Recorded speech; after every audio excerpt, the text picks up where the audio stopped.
जैसा कि आप लोग जानते हैं कि मैंने अभी जल्द ही गांधी जी पे एक अपना विचार प्रस्तुत किया था। और जैसा कि आप लोग जानते हैं कि अगर जहाँ घुन है, जहाँ गेहूँ है, वहाँ घुन तो आना ही है।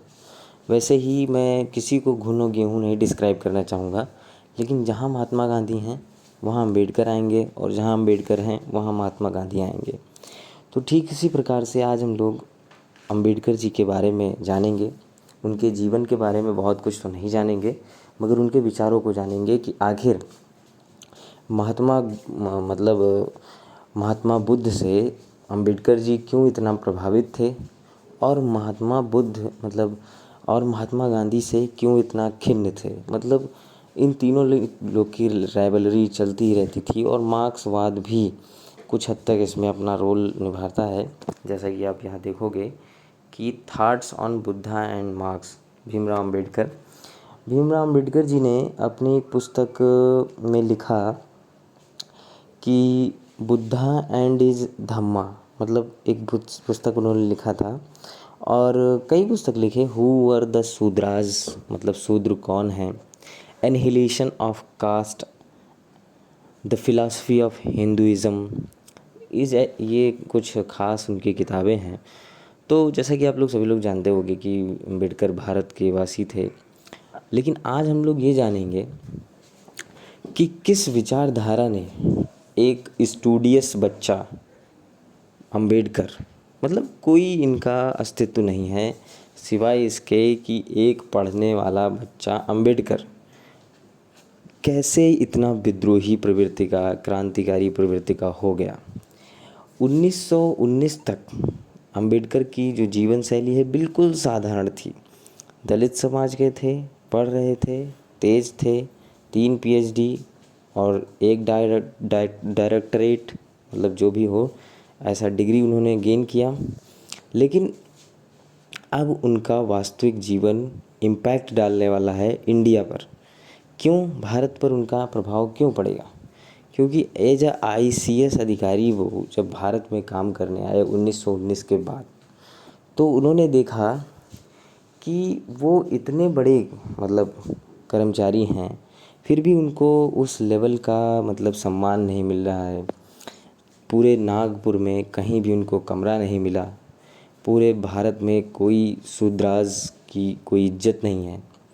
और उन्होंने देखा कि पूरी तरह से मनु एक किताब भी है, उसमें पूरी तरह से एक अपना थॉट प्रोसेस सवर्ण वर्गों ने बना के रखा है। और जैसा कि हम लोग कहते हैं कि कौन है जो ये कानून बना रहा है, अगर वो ही उतना ही पाक है तब तो वो बना सकता है। अगर वो भी उतना ही निष्पक्ष है, वो भी उतना ही स्वार्थहीन है, अपना स्वार्थ नहीं खोज रहा है, तब तो वो कानून ठीक है। लेकिन ऐसा माना जाता है कि मनुस्मृति में अम्बेडकर जी को लगा कि ये किसी के दिमाग की उपज है, ना कि कोई धर्म, ना कि कोई संस्था, या किसी ने इसको लिखा नहीं, ये किसी दिमाग की उपज है। तो ठीक इसी प्रकार से महात्मा गांधी और गांधी जी और महात्मा गांधी और अम्बेडकर का जो मूल तकरार है वो यहाँ पूना पैक्ट 1932 में ख़त्म हुआ। जैसे कि गांधी जी जो है कह रहे थे कि वर्ण व्यवस्था से ही चीज़ों को करना चाहिए। मैं एक चीज़ गांधी जी मैं बहुत आदर्शवादी मानता हूँ उनको, अपने देश के लिए भी, और मैं खुद भी उनके कई विचारों से प्रभावित हूँ। मगर एक विचार जो वर्ण व्यवस्था में उन्होंने बताया कि गांधी जी से जब पूछा गया कि क्या गांधी जी आप मानते हैं कि वर्ण व्यवस्था को मानते हैं, तो उन्होंने कहा हाँ मैं मानता हूँ। तो उन्होंने कहा कि क्या मोची का लड़का मोची ही बनना चाहिए, क्या DM का लड़का DM बने, क्या चपरासी का लड़का चपरासी बने, वैश्य का लड़का वैश्य का काम करे। तो उन्होंने कहा जी बिल्कुल। लेकिन जब उनसे पूछा गया कि इसका गांधी जी आप शिक्षा यानी ज्ञान जो कि सर्वभौमिक है, सबके लिए उपस्थित है, तो आप इसका विरोध यानी कर रहे हो। तो गांधी जी ने सोचा कि अब तो मैं फंस गया मामला। तो उन्होंने कहा कि नहीं, मैं शिक्षा का विरोध नहीं कर रहा हूँ, मैं ये कह रहा हूँ शिक्षित सभी लोग हों, मोची का लड़का भी शिक्षा प्राप्त करे, वैश्य का लड़का भी, सवर्ण का भी, ब्राह्मण का भी, लेकिन काम सभी अपने अपने धर्म के अनुसार करें। जो उनका स्वधर्म का जो कॉन्सेप्ट था वो इसी पे है। तो ये तो बहुत ही इलॉजिकल है। आजकल के लड़के भी समझ जाएंगे, छोटे से छोटा बच्चा भी समझ जाएगा, ये तो बहुत ही ज़्यादा अतार्किक बात है। तो गांधी जी के कहीं एक आध फॉल्ट देखने को मिलते हैं, बाकी उनके जो काम है वो 97% अगर अच्छा है तो 2-3% बुरा है, तो इसमें कोई बुराई नहीं है। तो पर बुराई तो बुराई है, और वो एक बच्चे को बुरा लग गया जिसका नाम है डॉक्टर भीमराव अम्बेडकर।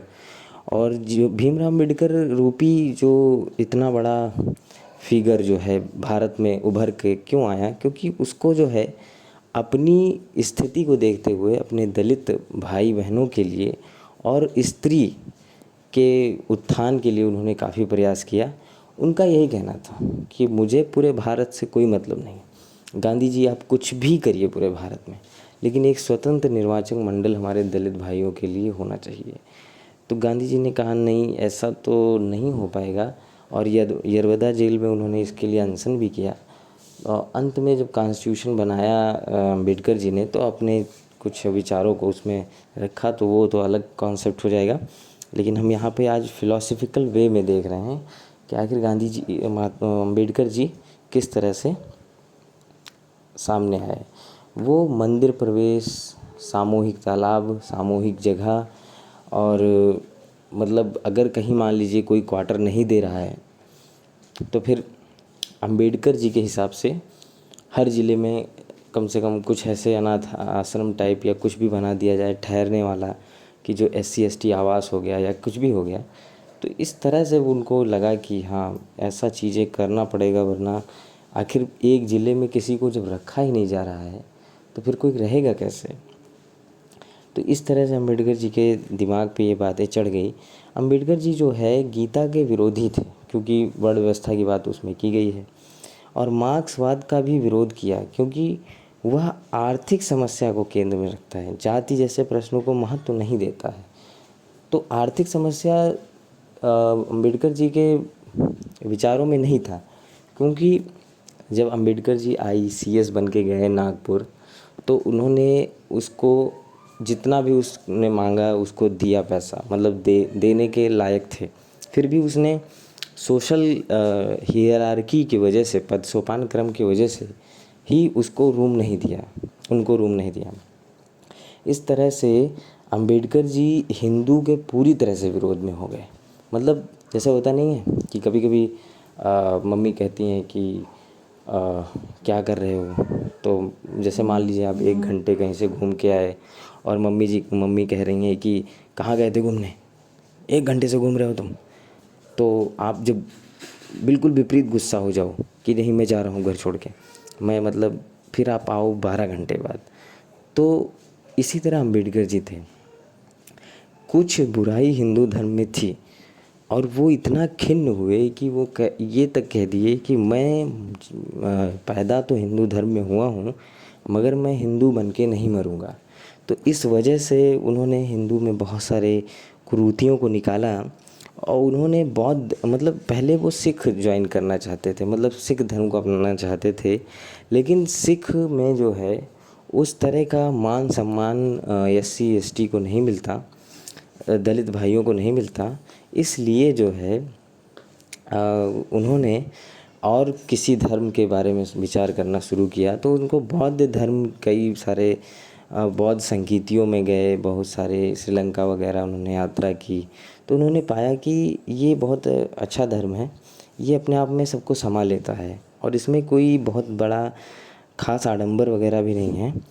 तो और जैसा कि बौद्ध धर्म में 99% जो है SC ही है, तो इसमें क्या है कि लेकिन इन्होंने इसमें देखा कि ये तो फिर वही चीज़ है।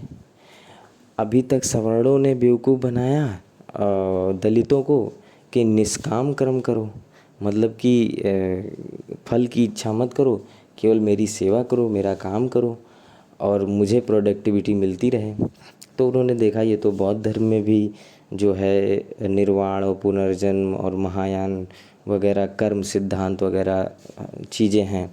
तो फिर इनको लगा ये धर्म सूटेबल है मतलब अच्छा है, लेकिन इसमें भी थोड़ी सी कमी है। तो उन्होंने उसको काट छाँट कर अलग किया और उन्होंने अपना खुद का 22 सिद्धांत दिया, जो कि मैं आपको सामने दिखा रहा हूँ। इसमें जो है 15 अगस्त 1956 को बाबा साहब ने लगभग 10 लाख पैरोकारों को बुद्ध धर्म की दीक्षा दी और दीक्षा लेने में 22 प्रतिज्ञाएं दी। इसमें कहा गया कि ब्रह्मा विष्णु महेश को कभी नहीं मानूंगा, राम और कृष्ण को ईश्वर नहीं मानूंगा, उनकी पूजा नहीं करूंगा, मैं गौरी गणपति आदि हिंदू धर्म के किसी भी देवी देवताओं को नहीं मानूंगा, ईश्वर में अवतार लिया इस पर विश्वास नहीं करूंगा, मैं ऐसा नहीं मानूंगा कि भगवान बुद्ध विष्णु के अवतार हैं। जैसा कि बहुत सारे लोगों ने बताया है कि भगवान बुद्ध विष्णु के ही अवतार हैं, मगर ऐसा मुश्किल है मानना, क्योंकि बहुत विपरीत लग रहा है। तो इस तरह से मतलब बताया, मैं चोरी नहीं करूँगा, झूठ नहीं बोलूँ, ये सब तो बौद्ध धर्म का ही है। लेकिन कुछ जो है इसमें मैं कोई भी क्रिया ब्राह्मणों के हाथों नहीं करवाऊँगा, मतलब कोई भी काम या क्रियाकलाप मैं ब्राह्मणों के हाथों नहीं करवाऊँगा, उन्होंने ये भी शपथ दिलाया। तो पूरी तरीके से सवर्णों से बचाने की कोशिश और संरक्षणवादी नीति अपनाया यहाँ पे अंबेडकर जी ने। तो इस तरह से उन्होंने अपने 22 नवयान, इसको नवयान कहा जाता है, क्योंकि जैसा कि आप जानते हो कि बौद्ध धर्म में महायान हीनयान था, तो इन्होंने नवयान दिया। तो इसी के साथ मेरे ख्याल से इनका एक कॉम्प्रिहेंसिव वीडियो हम लोगों ने बना लिया। थैंक यू वेरी मच, फिर मिलते हैं।